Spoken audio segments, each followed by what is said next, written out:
بسم اللہ الرحمن الرحیم۔ سیرت النبی صلی اللہ تعالی علیہ وسلم کے متعلق اہم معلومات کا سلسلہ۔ طائف سے واپسی پر ہمارے نبی صلی اللہ علیہ وسلم کو دوبارہ مطعم بن عدی نے پناہ دی۔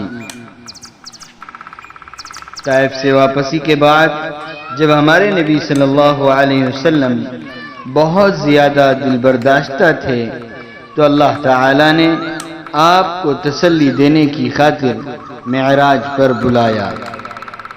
معراج کا یہ واقعہ ہمارے نبی صلی اللہ علیہ وسلم کی مکی زندگی کے آخری دور میں پیش آیا، جبکہ آپ کی عمر 51 برس اور چند ماہ کی تھی۔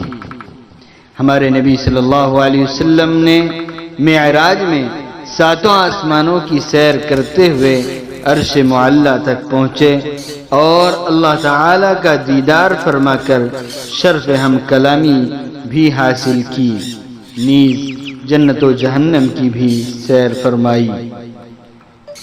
معراج کا اہم تحفہ اللہ تعالی نے 5 نمازوں کی شکل میں عطا فرمایا۔ معراج سے واپسی پر ہمارے نبی صلی اللہ علیہ وسلم نے معراج کے سفر میں پیش آئے واقعات کو بیان فرمایا تو کفار نے آپ کی بات کی تکذیب کی، اور فی البدی جس شخصیت نے آپ کی تصدیق کی وہ حضرت ابو بکر صدیق رضی اللہ عنہ ہیں۔ اسی وجہ سے ہمارے نبی صلی اللہ علیہ وسلم نے آپ کو صدیق کا لقب عطا فرمایا۔ ہمارے نبی صلی اللہ علیہ وسلم کا نکاح حضرت عائشہ صدیقہ رضی اللہ عنہا سے نبوت کے 11ویں سال شوال کے مہینے میں ہوا۔